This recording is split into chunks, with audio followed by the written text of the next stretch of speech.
안녕하세요. 서울교육대학교 대학원 다문화교육전공 장은영이라고 합니다. 오늘 주제는 저희가 탈북 학생에 대한 이야기를 할 예정입니다. 탈북 학생에 대한 이야기인데 제가 제목을 먼저 온 미래라고 제목을 붙였습니다. 통일이 언제가 될지 알 수는 없지만 언젠가는 저희가 남한의 사람들과 북한의 사람들이 함께 살 미래가 올 것이다 라는 생각에, 그리고 그 미래를 우리가 좀 더 앞당겨 경험하는 것이 우리 탈북민, 북한 이탈 주민과의 어떤 경험이 아닐까, 그렇게 생각을 합니다. 자, 먼저 온 미래 탈북 학생 이야기는 처음 수업을 이제 시작을 할 때 온라인이기 때문에 이렇게 나눌 수는 없지만 워밍업의 어떤 질문을 좀 던져 보겠습니다. 첫 번째, 여러분들이 탈북 학생에 대해서 알고 있는 것은 무엇인가? 내가 일반적으로 탈북 학생에 대해서 잘 알지 못하는 경우가 많고, 혹시 알고 있다고 하더라도 과연 그것이 팩트인가 아닌가, 이러한 고민은 별로 할 기회가 없기도 합니다. 그래서 먼저 내가 알고 있는 것이 무엇이며 그것이 팩트인가 생각을 해보시면 좋겠고, 두 번째로 그러면 내가 알고 있는 것이 그렇게 많지 않다면, 그리고 팩트인지 아닌지 잘 모르겠다면 나는 탈북 학생에 대해 무엇을 알고 싶은가, 어떤 점이 궁금한가, 이런 것도 여러분이 생각을 하시면서 이 수업을 들으시면서 또 나중에 더 많은 궁금한 그런 어떤 질문들을 가지시기를 바랍니다. 그다음에 세 번째로 워밍업 퀘스천은 북한 이탈 청소년, 즉 탈북 청소년이 남한에서 어떠한 역할을 할 수 있을까, 이들이 가지는 존재의 의미는 무엇일까, 이런 좀 더 넓은 의미의 심오한 질문도 여러분이 한번 생각을 해 보시고, 이렇게 워밍업으로 생각을 해 보시고 이 수업을 같이 들어주셨으면 좋겠습니다. 제가 여기에 세 권의 책을 소개를 드립니다. 먼저 김현식 교수님은 이제 현재 미국에 계시는데, 예일대학에서 이제 계셨기도 하고, 미국에서 계시지만 현재는 너무 이제 연세가 많으셔서 수업을 하고 계시진 않는데, 실제로 김현식 교수님은 김일성 대학에서 러시아어를 가르치시다가 탈북을 하셔서, 교환교수로 러시아에 있을 때 탈북을 하셔서 한국에서, 대한민국에서 사시다가 미국으로 가신 경우입니다. 제목이 나는 이념의 유목민인데, 이 나는 이념의 유목민이라는 책을 읽어보시면 여러분이 북한의 삶에 대해서 어떤 팩트를 많이 배우실 수도 있고, 또 실제로 굉장히 재미있습니다. 그래서 소개를 시켜드리고, 그 다음에 두 번째, 마석훈 선생님은 이 책은 여러분이 꼭 읽어보셨으면 좋겠습니다. 마석훈 선생님은 그룹홈이라는 탈북 청소년들을 가정에서, 어떤 시설이나 이런 데 보이는 것이 아니라 가정에서 아빠처럼 10년이 넘는 시간을 돌보신 분이시며, 개인적으로도 제가 예전에 뵌 적이 있습니다. 그래서 이 마석훈 선생님의 이 책을 읽어보시면, 우리가 만난 통일 북조선화의 이 책을 읽어보시면 실제 우리가 관심이 있는 그 탈북 학생들, 청소년 나이 학생들의 어떤 삶이라든가 생각들을 많이 배울 수 있을 것입니다. 그 다음에 세 번째, 송두율 교수님의 불타는 얼음. 이분은 한국 분이시지만 간첩으로 오인이 되면서 이제 독일에 현재 교수로 계시는 분이신데, 이분에 관한 다큐멘터리라든가 책을, 이분의 저서를 또 읽어보시면 여러분들이 좀 더 이해하는 데 도움이 많이 되리라 생각이 듭니다. 자, 50분이라는 짧은 시간이기 때문에 여러분이 이 수업뿐만이 아니라 향후에도 좀 더 깊이 있는 탈북 청소년, 그 다음에 북한 이탈 주민에 대한, 그리고 우리의 역사에 대한 고민을 할 수 있도록 제가 워밍업 퀘스천 드렸고, 그 다음에 몇 가지 참고 문헌이라기보다 좀 더 넓혀 나갈 수 있는 그런 어떤 자료들을 안내해 드렸습니다. 자, 그럼 시작을 해보면, 자, 먼저 온 미래 탈북 학생 이야기. 오늘의 주제, 오늘의 이 강의는 3개의 주제로 나누어져 있습니다. 첫 번째는 왜 탈북 학생, 특히 탈북 학생, teenagers, 그죠? 탈북 학생들이 중요한가? Why라는 퀘스천, 그 질문 형식의 글로 제가 이 주제를 만들어 보았는데, 왜 이들을 우리가 알아야 하나, 배워야 하나. 두 번째, why identity, 정체성은 왜 중요한가. 세 번째, why media education, 다시 말해서 미디어 교육은 왜 중요한가. 자, 이 3개가 동떨어져 있는 주제처럼 보일 수도 있지만 그렇지 않고, 이제 제가 오늘 이 강의를 풀어나가는 방식은 탈북 학생이란 누구인가에 대한 큰 어떤 정보적 차원에서 말씀을 드리고, 그 다음에 그들의 어떤 여러 가지 이슈 중에서 정체성의 문제가 얼마나 중요한가, 그 다음에 그 정체성의 문제를 우리가 교육을 통해서, 특히 미디어 교육을 통해서 어떻게 다룰 수 있을까, 이렇게 3가지의 연관된 주제를 바탕으로 강의를 진행을 하겠습니다. 첫 번째 질문은 왜 탈북 학생들인가? Why North Korean teens? 입니다. 자, 먼저 간단히 여러분이 그래프를 보시면 그래프에 보시다시피 이렇게 현재 33,658명의 북한 이탈 주민이 있고, 요즘은 많지 않지만 이 시기에 2006년에서 2011년 사이에 굉장히 많은 수의 이제 북한 이탈 주민이 한국으로 입국을 했습니다. 그리고 이 연령대별로 보시면은, 자, 2022년 3월 기준이잖아요. 그죠? 3월 기준에 20대와 30대가 이렇게 많은 수치를 차지하고 있습니다. 자, 그러면 우리가 다시 돌아와서 생각을 해보면 10년 전쯤에 많은 북한 이탈 주민이 있었고, 현재 20대와 30대가 많다는 말은 10년 전쯤에 10대와 20대들이 많이 한국으로 들어왔다라고 볼 수가 있고, 그러면 그들이 지금 20대, 30대가 되었으며, 그들은 어떠한 삶을 살고 있고 어떠한 교육을 받아왔는가, 그리고 그것이 우리에게 어떤 의미인가, 이 굉장히 중요한 문제라는 말이죠. 그죠? 그리고 향후에도 많은 탈북 학생들, 어른이 되어서 성인 되어서 온 탈북민뿐만이 아니라 탈북 학생들에 대한 교육은 우리가 교육을 하는 입장에서 가장 중점을 두고 고민해야 될 문제라고 할 수 있습니다. 자, 큰 질문으로 탈북 청소년은 남한 청소년과 다를까?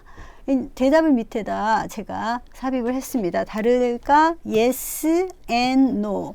첫 번째 왼쪽에 이쪽에 보시면 생각들, 진학이나 진로에 대한 생각, 직업을 선택할 때 무엇을 고려할까, 이런 생각들은 그래프에서 보시다시피 크게 차이가 나지 않습니다. 그래서 yes.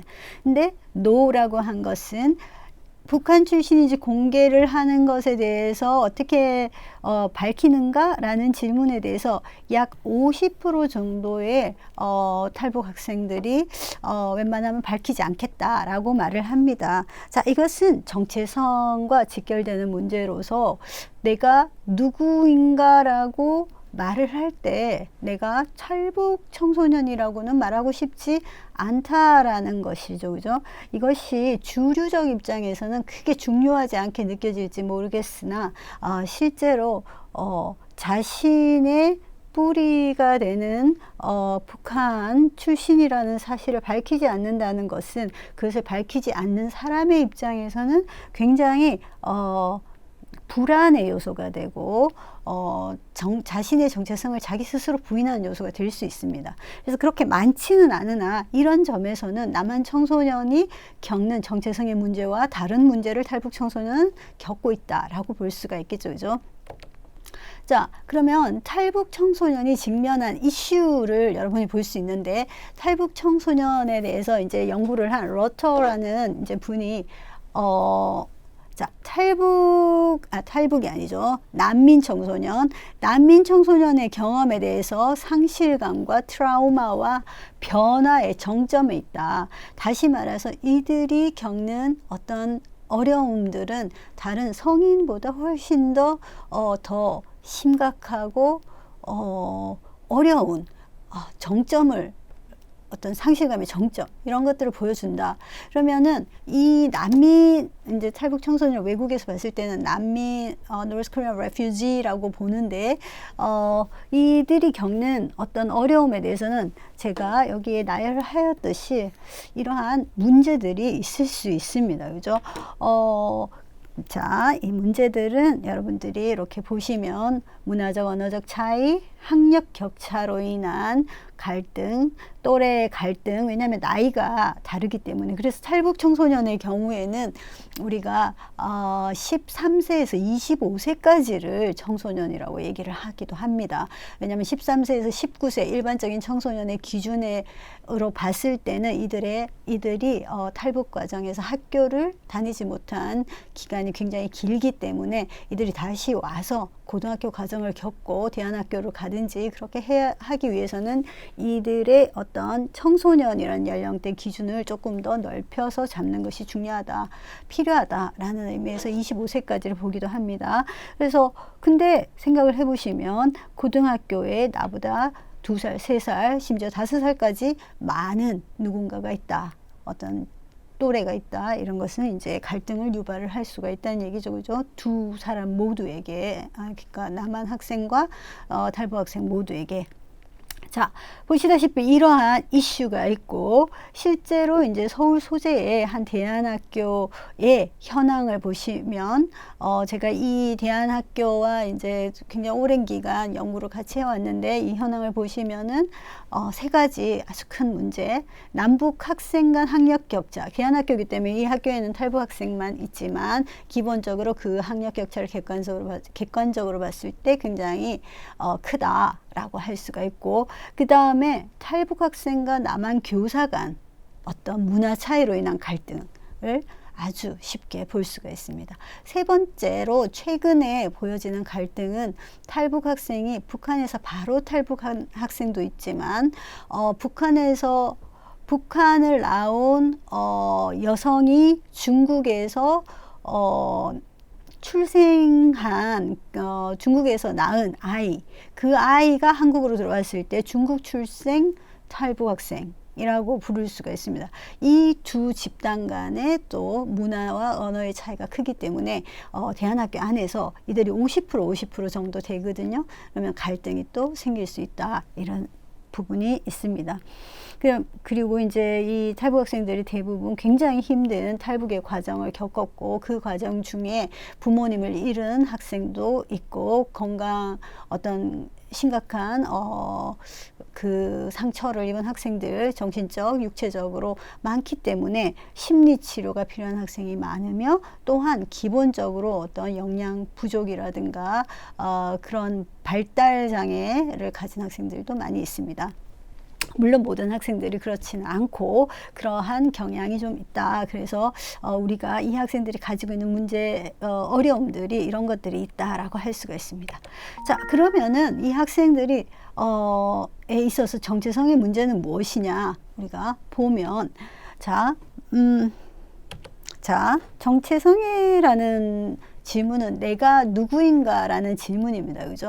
내가 누구인가라는 질문을 했을 때 여러분이 나 누구야 이름을 말을 하거나, 아니면 나는 한국 사람, 넌 누구냐, 한국 사람이지 라고 쉽게 말을 할 수 있다면 그것은 주류예요. 그래서 주류인데, 내가 누구인가, 너는 누구냐 라는 질문에 대해서 뭔가 부연 설명을 해야 되거나, 심지어 나 자신도 내가 누구인지 잘 모르겠다, 그러한 경우는 많은 이주를 겪거나 어떤 난민의 위치가 된 많은 이 지구상에 있는 많은 사람들이, 특히 그리고 그들의 자녀들이 겪는 문제이죠. 그죠? 그래서 내가 누구인가라는 문제가 해결이 되지 않기 때문에 그 이후에 왜 공부를 해야 되는지, 왜 돈을 벌어야 되는지, 왜 누군가 사회에 도움이 되는 사람이 되어야 되는지, 그 모든 것들에 대한 생각이 정립되기가 굉장히 어렵다. 그래서 정체성의 문제가 굉장히 중요한 거죠.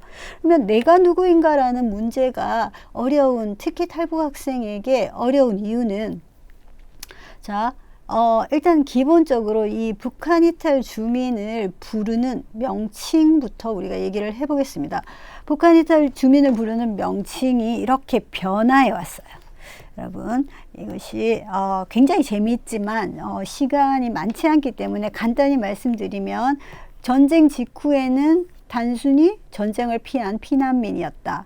그리고 그 후에는 우리 대한민국 정부에서 이들을 귀순자, 귀순용사 이렇게 불렀습니다. 그 이유는, 자, 북한과 남한이 대결 구도이기 때문에 북한을 탈출해 온 사람들은 그들이 북한을 버리고 왔다라는 것을 강조하는 것이 남한에 굉장히 유리한 거죠. 그죠?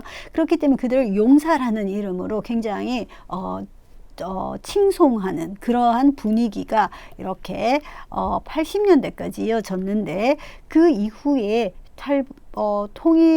통일이 아니라 반공교육이 좀 그 기세가 좀 약해지고 남북 간의 어떤 휴전의 상태가 길어지면서 사람들이 전쟁에 대해 좀 무감각해지면서, 그 이후에 북한에서 오는 사람들을 부르는 이름이 탈북자일 때도 있었습니다. 이 말은 귀순, 그 북한의 체제에 반대해서 온 용기 있는 사람이 아니라 단지 북한을 떠나온 사람이죠. 근데 탈북자라는 말은 정말 그냥 배신한 사람처럼 들린다라고 많은 불만이 있었습니다. 북한 이탈 주민에. 그래서 통일부 공식 용어가 북한 이탈 주민. 그리고 그 이후에 이 말도 너무 이들을 북한이라는 말로 유형화시키니 우리가 세터민이라는 말을 써보자. 근데 세터민이라는 말에 대해서는 또 탈북 민 단체가 반대를 하기도 했습니다. 그래서 현재 사실 법적 용어는 북한 이탈 주민 혹은 줄여서 탈북민이지만 이 명칭에 대한 어떤 뭐랄까 합의가 이루어졌다라고 말하기는 어렵습니다. 자, 제가 왜 이렇게 명칭을 얘기하느냐, 이것은 여기에서 중요한 점은 이겁니다. 내가 누구인지를 이미 어떤 사회적 그룹 안에다가 져 있는 그런 상황인 거죠. 그죠? 그래서 그들이 부르는 나의 이름, 나는 가만히 있지만, 나는 하나의 독립된 인격체가 되고 싶지만, 독립된 개인이 되고 싶지만, 어느새 남한 사회에서 나의 위치는 북한 이탈 주민 내지는 세터민 이렇게 되는 거죠. 그죠? 그래서 나를 내가 정의할 수 없는 정체성의 문제가 생기게 됩니다. 그리고 실제로 진짜 이름을 쓰기도 힘들어요. 진짜 이름을 썼다가 이제 중국 공안에게 잡히거나 아니면은 어떤 외국에 있을 때는 북한 특히 중국에 있을 때는 다시 북송될 위험이 있습니다. 그래서 보안의 문제로 진짜 이름을 쓸 수도 없기 때문에 나는 내가 이제까지 살아오면서 썼던 이름조차 버려야 된다. 그래서 탈북 청소년의 아까 저희가 함께 봤던 50.3%가 북한 출신임을 내가 밝히고 싶지 않다라고 얘기하는 정체성의 혼란. 그 다음에 이게 사실은 2014년보다는 많이 낮아졌습니다. 많이 낮아졌지만 여전히 반 이상의 청소년이 그러한 자기의 어떤 위치, 자기가 누구인가 라는 것이 이 사회에서, 이 한국 사회에서 자기가 원하지 않아도 정해져 있는 그러한 어떤 제한적 상황에 놓여 있다라는 것이죠. 그죠? 자, 제가 간단하게 이제 한 명을 소개시켜 드리면, 저의 이제 오랜 친구이자 탈북민입니다. 그죠? 이 친구는 자신의 이러한 정체성의 고민을 굉장히 깊게 힘들게 했습니다. 그리고 이 친구가 말한 이름은 나를 조선 청년 박요셉이라고 불러주세요라고 결론을 내린 거죠. 2013년 정도부터 이제 함께 여러 가지 프로젝트도 하고 해외에서 발표도 하고 했는데, 조선 청년 박요셉이라고 했을 때 이 조선은 북조선이라기보다 남북이 갈라지기 전에 조선.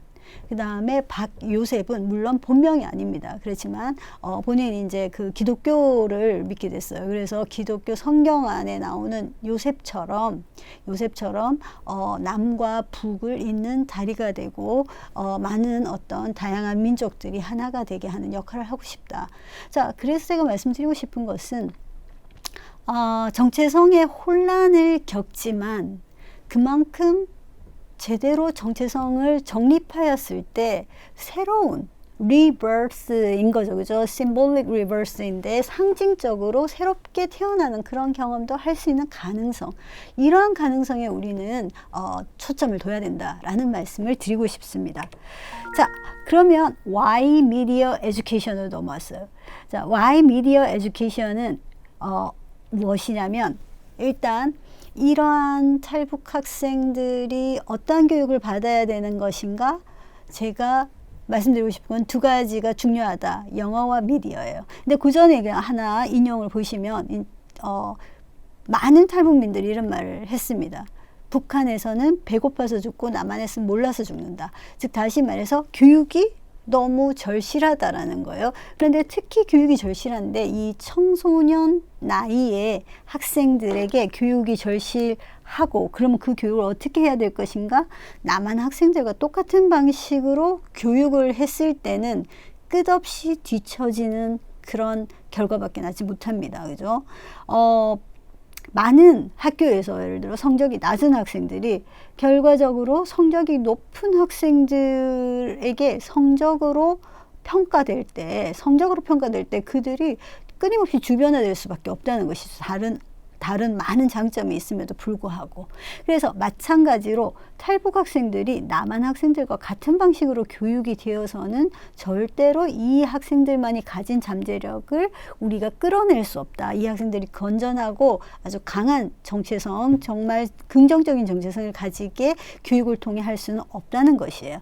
그래서 제가 말씀드리고 싶은 것은 아까 잠깐 말씀드렸듯이 저는 영어와 미디어가 이 학생들에게 아주 중요하다. 근데 그냥 영어를 예를 들어서 영어 학원 다니듯이 가르치는 것이 아니라, 영어를 어떻게 가르칠 것이냐? 이 학생들이, 탈북 학생들이 자신이 남한에 살고 있는 북한 출신 학생이라는 굉장히 제한적이고 주변적이고 소외된 그런 어떤 소수자 그룹으로서 인식하고 그렇게 영어를 배우는 것이 아니라, 나는 남과 북을 잇는, 또는 북한의 어떤 인권 문제를 세계에 알리는 글로벌 시티즌, 세계인으로서의 영어 사용자이다 라는 정체성이 필요하다는 것이죠. 그죠? 그래서 영어는 더 이상 이들에게 문제나 장벽이 아니라, 이들이 한국 그 학교에 적응하는데 영어가 굉장히 큰 문제거든요. 문제로 인식을 하거든요. 그렇지만 그런 접근이 아니라 이들이 한국 영어를 통해서 새로운 세계로 가는 자리가 되고 그런 기회가 되는 방식으로 영어를 가르쳐야 된다. 자, 오늘의 주제는 영어가 주제가 아니기 때문에 제가 최근에 출판한 논문을 이렇게 넣어놨습니다. 그리고 위에 이분들은 제가 말씀드리는 그런 어떤 탈북민으로서 영어를 통해 전 세계와 소통한 예시예요. 그래서 이들이 쓰는 영어와 영어의 의미, 그런 것들이 우리 한국에 살고 있는 탈북 학생들에게도 적용이 돼야 된다라는 이 주제에 관해서는 자, 이 논문을 읽으시면 될 것이고, 오늘의 주제는 역시 아까 말씀드린 교육의 중요성 중에서 어떤 교육? 미디어 교육 중요하다라고 말씀을 드리고 싶은 거예요. 그죠? 사실 모든 교육을 다 하는데 특히 탈북 학생들에게 미디어 교육이 중요하다. 그래서 이 미디어 교육을 하는 대한학교 방과후 교실에서 미디어 교육을 했었고, 그 과정을 아까 말씀드린 박요셉 선생님이 주도적으로 했고, 제가 연구자로서 저와 미국에 있는 다른 한 교수와 함께 세 명이서 이제 굉장히 장기적인 어떤 프로젝트를 했었습니다. 그래서 그 프로젝트를 여러분에게 지금부터 또 소개를 시켜드리고자 합니다. 자, 일단 제가 말씀드리고 싶은 거, 왜 미디어 교육인가? 왜 탈북 학생에게 미디어 교육이 중요한가? 탈북 학생의 미디어 교육이 중요한 이유는 첫 번째로 미디어가 지금 이 시대에 매우 중요하기 때문입니다. 그죠? 미디어는 더 이상 언어만이 아니라 책이나 그런 어떤 기존에 우리가 알고 있던 랭귀지 뿐만이 아니라 우리는 일상생활의 많은 부분을 미디어를 통해 소통을 하는 거죠. 그죠? 우리가 미디어 크게 매스미디어와 소셜미디어로 나눌 수 있는데, 끊임없이 영화와 TV와 잡지도 사실 매스미디어거든요. 그런 것들을 보고 그 다음에 여러 가지 SNS 어떤 그 플랫폼을 활용해서 SNS를 하는 거죠. 그렇기 때문에 소통으로서의 미디어 굉장히 중요하다는 거예요. 그런데 북한 이탈 학생들은 사실 북한에서 미디어 굉장히 엄격하게 통제되고 있습니다. 그래서 기본적으로 이 미디어를 다루어 보지 못했고, 미디어를 그 기계를 다루지 못하는 것도 있지만 미디어에 잘 접하지도 못했습니다. 그래서 이 북한 이탈 학생에게는 이 제한된 미디어 리터러시 역량을 보완해 주는 것이 반드시 필요하다. 자, 수학을 못해서 수학을 보완해주고, 과학을 못해서 과학을 보완해주고, 모든 것이 보완을 해줄 수 있겠지만, 제가 말씀드리고 싶은 핵심은 미디어라는 것이 지금 오늘날 우리의 삶에서 얼마나 중요한가를 확인했을 때, 우리는 이 학생들에게 미디어 역량을 키울 수 있도록 교육하는 것이 너무나 중요하다. 그리고 그때의 미디어 교육은 나만 학생들이 저만큼 가 있기 때문에 우리가 따라가야 된다라는 미디어 교육이 아니라 이 학생들을 위한, 탈북 학생들을 위한, 그리고 탈북 학생들이 보다 건강한 정체성으로 거듭나기 위한 그러한 미디어 교육이 필요하다라는 말씀을 드리고 싶습니다. 그죠?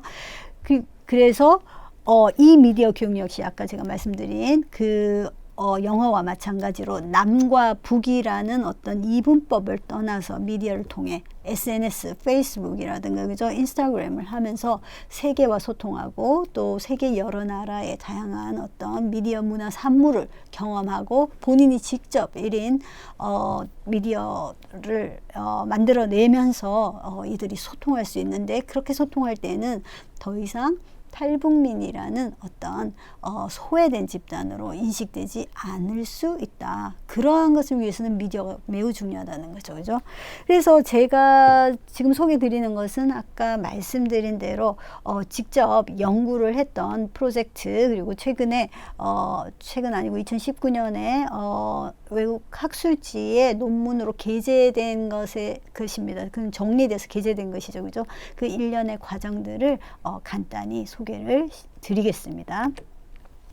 자, 대안학교 방과 후 수업에서 미디어 클럽을 만든 거예요. 미디어 클럽을 만들어서 이 미디어 클럽의 티칭 아티스트는 박요셉 선생님이었어요. 본인이 탈북민이었고 그 대안학교 출신이었죠. 그죠? 자, 그리고 본인이 구글에서 이 프로젝트를 위한 지원금을 따왔습니다. 그리고 이제 저는 연구자로서 이 프로젝트에 참여하는 거죠. 그죠? 자, 그래서 이 미디어 클럽은 우리가 이 탈북 학생들의 세 가지 관점에서 힐링과 표현과 자기 존중이라는 이 세 가지의 중요한 어떤 영역에서 이 학생들에게 도움이 되기 위해서 이제 미디어 클럽을 만든 거죠. 만들고 이게 1년 동안 진행이 되었는데, 봄학기와 가을 학기에 커리큘럼을 짜는 거예요. 이 커리큘럼을 짤 때는 이제 미디어 교육, 아주 유수한 미디어 교육 기관인 뉴욕의 트리베카라는 어떤 미디어 교육 기관이 있습니다. 그 기관의 어떤 전문가와 또 협업을 해서 이런 커리큘럼을 짰습니다. 그죠? 그러면 이렇게 쭉 보시면 아까 말씀드린 어떤 힐링, 셀프 익스프레션, 그 다음에 저기 자존감, 자기 셀프 에스팀, 그죠? 요 세 가지를 이렇게 형성시킬 수 있는 그러한 수업으로 처음 봄학기 16주차. 자, 요 부분은 우리가 조금 이따 요것과 요건 조금 이따 볼 예정입니다.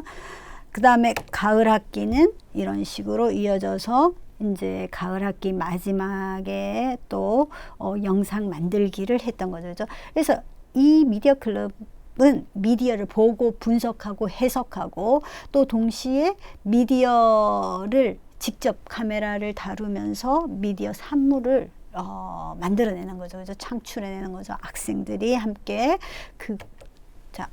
제가 간단히 이제 그 활동 세 가지를 오늘 또 나눠보려고 합니다. 미디어 클럽에서 했던 활동 중에 첫 번째 콜라주라는 활동인데, 이거는 이제 여러분들이 저것도 미디어야 라고 할 수 있겠지만, 기본적으로 잡지에 나온 사진들을 오려서 자기 자신의 과거, 현재, 미래를 표현하는 거. 아주 이제 자기 표현의 단계 초반기에 우리가 시작했던 그러한 활동입니다. 그죠? 그래서 자기 표현을 하게 되면 자, 학생들의 얼굴이 나오는 사진을 가능한 한 넣지는 않고 이제 이게 그 결과물인데, 두 학생의 예를 들어보면 학생이었습니다. 고등학생. 자, 이 한 학생은 그 콜라주 작품에 어땠냐면 과거에 북한에서 그 약초를 뜯으러 이제 다니던 그 모습만을 콜라주에다 넣은 거예요. 과거, 현재, 미래를 넣으라고 했는데 그렇게 넣고 굉장히 그 시절을 그리워했습니다. 왜냐하면 가족과 같이 넘어오질 못했어요. 그러다 보니까 매우 힘들고 혼자서 한국에서 지내면서 그 과거를 이제 이 학생에게는 이 과거가 너무나 중요한 거죠. 그래서 왜 현재와 미래가 없냐라고 물으니 현재는 지금이고 미래는 알 수 없다라는 대답을 했습니다. 자, 이러한 콜라주 활동을 통해 중요한 것은 이 학생이 자기가 생각하는 자기의 과거, 현재, 미래라는 것이 밖으로 드러나지게 된 거예요. 그죠? 그러면서 본인도 알게 된 거예요. 내가 이렇게 생각을 하는구나. 그리고 또 다른 학생들도 같이 얘기를 하면서 나도 좀 그런 느낌이야.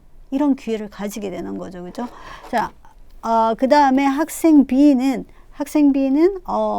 어떻게 했냐면 주로 이 돌산 사진을 이렇게 콜라주로 만들었어요. 그리고 이 학생 B는 그 얘기를 하면서 이 돌산 왜 만들어, 이걸 이렇게 자기가 나누면서 뭐라고 얘기를 했냐면, 굉장히 격분하는저로 시진핑은 알고 있나, 우리가 얼마나 이렇게 힘들게 탈북을 했는지, 그런데 우리를 다시 중국에서 잡아서 북송하다니 라는 어떤 분노를 표현했어요. 평소에 매우 조용한 학생이었는데 이 콜라주 활동에서 자기 표현을 했다라고 볼 수가 있는 거죠. 그죠? 자, 그 다음에 제가 콜라주 활동을 소개를 드렸고, 두 번째 또 소개 드릴 활동은 이것은 슈팅 셀피, 자기 이제 사진을 찍는 거였는데, 그냥 셀피라고 했으나 어떻게 이제 얘기를 했냐면 본인이 그냥 하고 싶은 거 아무거나 하면서 그걸 사진으로 찍어 오기. 근데 이걸 3장의 사진으로 표현하기, 이런 이제 부분이었어요. 그래서 일단 카메라라는 것을 만지고 작동법을 배우고, 그 다음에 그 카메라를 통해서 어떻게 자기를 표현하는가, 이런 것을 이제 경험해 볼 수 있죠. 그 중에 한 예를 제가 나누면, 한 학생이 의사 선생님과 사진 찍기, 여기 밑에 내용은 전부 다 학생들이 쓴 토픽입니다. 의사 선생님과 사진 찍기라고 했는데, 그 학생이 이제 막상 그 사진을 찍어 온 것은 이 3컷이었어요. 이 3컷은 첫 번째는 서 있는 차들이었어요. 그죠? 차였는데 이 학생이 거기다가 무엇이라고 썼냐면 이 차들이 사진에 있는 이 차들이 내 인생도 이 차들처럼 이제 막 시작하려고 한다라는 굉장히 긍정적인 글을 쓰고, 두 번째는 이게 이 학생은 의사가 되고 싶다라는 그것을 얘기를 하면서 의사가 되고 싶기 때문에 병원이 있는 건물의 사진을 찍었다. 그 다음에 세 번째는 차들이 꿈을 향해 달려간다. 이런 말을 썼어요. 그래서 나가서 원래는 처음에는 의사 선생님과 사진 찍기라는 어떤 미션, 자기 스스로 만든 미션을 갖고 나갔는데 막상 나가서 너무 이제 좀 수줍어서 의사 선생님한테 사진 찍자는 말을 못한 거죠. 그렇지만 이 세 개의 사진을 찍고 그러면서 차에 대해 차를 자신과 차를 자신에게 비유를 하면서 자신의 삶이 이제 시작이며 이 삶이 꿈을 향해 달려가고 있고 그 꿈은 나는 의사가 되는 것이다 라는 표현을 한 거예요. 자, 여러분, 이게 얼마나 중요하냐면 탈북 학생에게 의사가 될 수 있다고 주변에서 생각하지 않습니다. 그걸 이 학생이 알기 때문에 그걸 표현하지 못해요. 정말 슬픈 일이죠, 그죠? 그렇지만 이러한 사진이라는 어떤 하나의 직접적이지 않은 표현 방식, 이미지를 가지고 자신의 생각을 표현을 하게 되고, 그다음에 자신의 삶이 좀 더 역동적으로 지금 이제 진행되고 있다라고 말을 하게 되는 거죠. 이 표현을 하면서 동시에 자신이 그렇게 힘을 얻게 되는 것이죠. 그리고 이러한 것들을 나누는 것이 중요한데, 이것을 그 친구들이랑, 그 탈북 학생 그 미디어 클럽 친구들이랑 다 함께 이것을 나눈 거예요. 제가 한 케이스만 지금 그 소개를 시켜드려서 여러분들이 다 보실 수는 없지만, 이렇게 나누는 과정을 통해서 자기의 얘기를 하고 자기의 꿈을 다시 한번 생각하게 되는 그런 기회가 된다는 거죠. 자, 앞권은 세 번째 제가 이제 소개시켜 드릴 그 활동은 그 미디어 클럽의 활동인데, 앞권은 뮤직비디오 만들기였어요. 자, 그날이 오면이라는 연예인들이 독도에서 이렇게 찍었던 뮤직비디오가 있기는 한데, 이 학생들이 그동안 배웠던 어떤 카메라 워크라든가 어떤 편집 기술이라든가 여러 가지 소프트웨어를 다루는 것 뭐 등등등 어떤 기술적인 측면도 굉장히 많이 배웠거든요. 그러한 것들을 총 집합해서 함께 스스로 다른 어떤 프로페셔널한 기술자의 도움 없이 이 학생들만이 함께 힘을 합쳐서 어떤 뮤직비디오를 만든 거예요. 그 과정 굉장히 힘들었습니다. 학생들도 너무나 힘들어했고 굉장히 힘들었지만, 실제로 그 뮤직비디오를 만들어낸 것이 결정적으로 이 학생들에게 어떤 자신들의 삶을 처음부터 끝까지 다 되돌아보면서 앞으로 우리가 다 함께 이 같은 마음을 나눈 우리 친구들과, 그리고 뮤직비디오에는 남한 친구들도 같이 들어가는데 다 함께 우리가 새롭게 내 미래를 생각해 볼 수 있는 그런 계기가 됩니다. 1년 동안의 이 미디어 클럽 동아리를 하면서. 그래서 이 뮤직비디오는 굉장히 이제 꽃인데, 자, 이 제작하는 과정은 정말 철저히 독립적이면서 협력적인 그런 과정에서, 독립적이라는 말은 이들이 자체적으로 모든 걸 했고, 협력적이란 말은 이들은 함께 정말 모든 역할 분담과 뭐 이런 것들을 함께 공동으로 했다라는 말씀입니다. 그죠? 자, 이런 시나리오 작업을 했습니다. 학생들이 직접 만들었어요. 자기들의 얘기를 나누고 그 얘기를 바탕으로 재구성을 했습니다. 그 다음에 이런 스토리보드도 만들었습니다. 그리고 지금부터 여러분들이 이 학생들이 만든 그 동영상을 이제 보시겠습니다. 모든 편집과 모든 것을 다 해서 완성된 동영상, 뮤직비디오 그날이 오면 유튜브에도 올라와 있거든요. 자, 함께 시청해 보도록 하겠습니다. 엄마가 4살 때, 5살 때 돌아가셔가지고 별로 엄마 사랑이란 거 받지는 못했었는데, 그래도 저를 낳아주시고 아빠보다 좀 엄마가 더 막 그립고. 엄마랑은 10살 때 헤어졌고요. 학교 그래서 애들이 엄마랑 막 같이 학교 가고 그때가 엄마가 제일 그리웠던 것 같아. 아플 때 엄마가 보통 보살펴 주시잖아요. 밥도 해주고 약도 챙겨주고 근데 없으니까 동생이랑 엄마랑 된다면 아빠도 같이 다시 모여서 사는 게 소원인 것 같아요. 엄마 저를 낳아주시고 길러주셔서 감사합니다. 저 지금 좋은 나라에 와서 멋있게 변하고 잘 크고 있어요. 엄마한테 정말 고맙고 죄송한 게 많아요. 앞으로 더 열심히 살고 더 열심히 해서 멋진 엄마 아들 될게요.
수없이 계절은 바뀌어도 변치 않는 단 하나 그대를 향한 내 그리워 너무 그리워 우리의 이별은 너무 길다 이제 만나야만 한다 서운한 마음은 모두 잊자 우리는 하나니까 우리의 소원은 단 하나 다시 만나야만 한다 너와 나 두 손 꼭 잡고서 깊은 노래를 부르자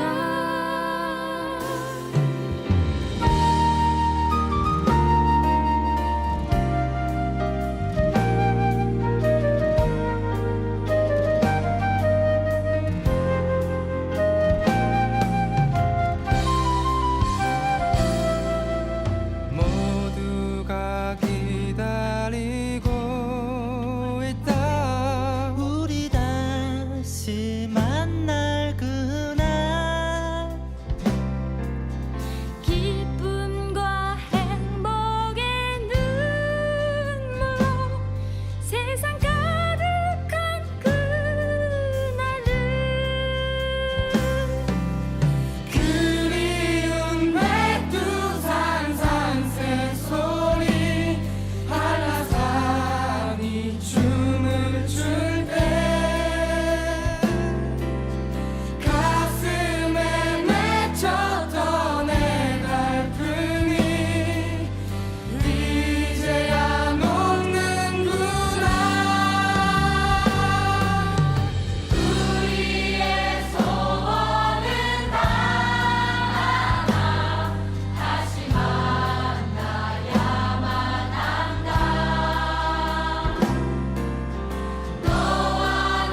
자, 잘 보셨나요?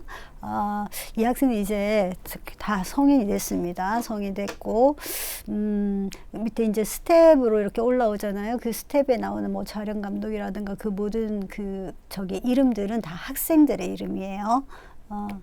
자, 이 프로젝트가 끝나고 나서 이제 학생들 사후 설문을 했습니다. 사후 설문에 나는 보시다시피 이런 질문지를 줬고, 자, 그래서 이제 그 답을 이제 몇 개만 제가 추려서 여기에 이제 소개를 시켜드리면, 기본적으로 이러한 나에 대한 생각을 가지게 된 거죠. 이 1년의 미디어 클럽 활동이 끝나고. 그런데 놀라운 것은 성장이란 말이 얼마나 많이 들어가는지 몰라요. 네, 씨앗, 존재, 성장, 그죠? 그래서 나라는 인물이 여기에서 지금 한국에서 제한적 상황이 멈춰져 있는 것이 아니라 성장하는 잠재력을 가지고 있다라고 자신을 보게 되고, 카메라에 대해서는 카메라를 찍음으로써 자신들이 보여주고 싶지 않지만 그렇다고 소외되고 싶지 않았던 그런 것들이 카메라를 통해서 해소될 수 있었다라고 할 수 있겠죠. 그죠? 자, 카메라 속 세상이라든가 이런 힘든 점도 있지만 많은 것들을 카메라를 통해서 배울 수 있었다. 이 미디어 교육이죠. 그죠? 미디어 클럽, 미디어 동아리, 이제 말을 조금 제가 여러 개로 섞어서 썼는데, 자, 미디어 클럽은 역시 성장하는 곳이고, 다른 사람의 얘기를 들어주는 곳, 소통하는 곳, 자, 꿈을 찾는 지름길 등등, 이러한 어떤 결과, 사후 설문을 받을 수 있었습니다. 자, 마지막으로 이제 이러한 미디어 클럽을 통해서 어떻게 이러한 치유와 생성의 가능성을 볼 수 있느냐를 약간은 학문적인 입장에서 정리를 하자면, 일단 카메라를 사용하기 때문에 자신을 객관화할 수 있는 거예요. 그죠? 자기 자신을 모든 걸 다 드러낼 수는 없어요. 그래서 말하고 싶은 것을 자유롭게 할 수 있으면서 동시에 다시 말해서 자기가 드러나는 그런 위험을 감수할 필요가 없어지는 그러한 효과. 그 다음에 미디어 리터러시 동아리 자체가 신뢰를 바탕으로 협력과 계속 끊임없이 이야기를 나누는 소통의 자리였기 때문에, 카나바라자라는 학자가 얘기하는 세이프 하우스의 역할을 했다, 안전가옥의 역할을 했다라고 볼 수 있고, 그 다음에 정말 중요한 것은 이 미디어 클럽에서 이 학생들은 뭐냐면은, 이것은 전부 이제 제 논문, 제가 나중에 앞서 말씀드린 논문을 읽어보시면 나오는 부분입니다. 자, 이 학생들이 카메라를 직접 쥐고 찍었고, 스토리를 만들었고, 그것을 이야기했고, 출연을 했습니다. 그죠? 그래서 이 학생들 아주 강한 어떤 주체적 입장을 가질 수가 있었다. 이것이 이 학생들에게 변화와 미래에 대한 어떤 성장 가능성에 대한 자기 확신을 가질 수 있는 그런 중요한 계기가 될 수 있었습니다.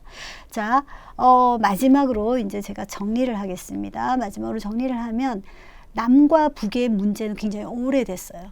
오래됐지만 지금도 지속되고 있는 문제입니다. 이 와중에 탈북 청소년은 사실 남북 전쟁의 어떤 원인과도 관련이 없어요. 어떤 사상적인 그런 이유가 있어서 탈북 청소년이 된 것도 아닙니다. 그죠?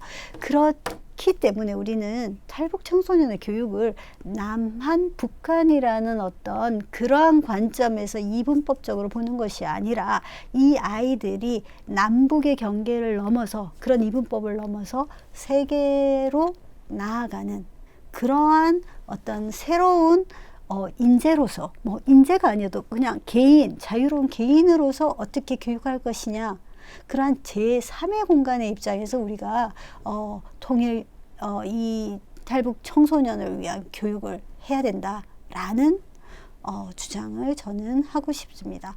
처음에 이 강의를 시작할 때 탈북 청소년들이 누구인가, 그리고 이들이 어떠한 정체성의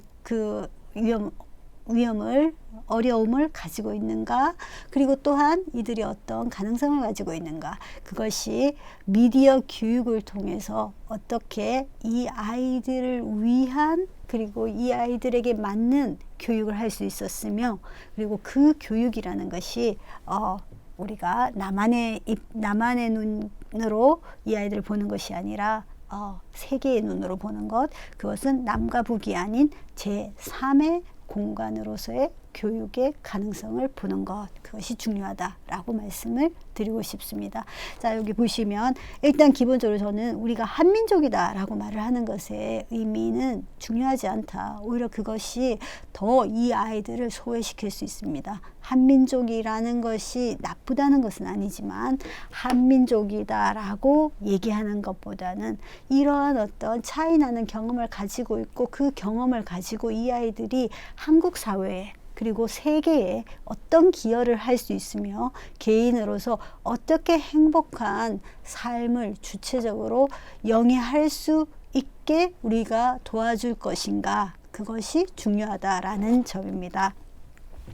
자, 다들 조금 많은 내용을 제가 이제 쭉 진행을 했지만 즐겁게 재미있게 들으셨기를 바라며, 또한 제가 소개해드린 여러 가지 책이라든가 제 논문들도 있고 또 다른 학자의 논문도 있습니다. 관심이 있으시면 찾아서 좀 더 깊이 있게 공부를 하시면 참 좋겠습니다. 자, 여기까지 하겠습니다. 감사합니다.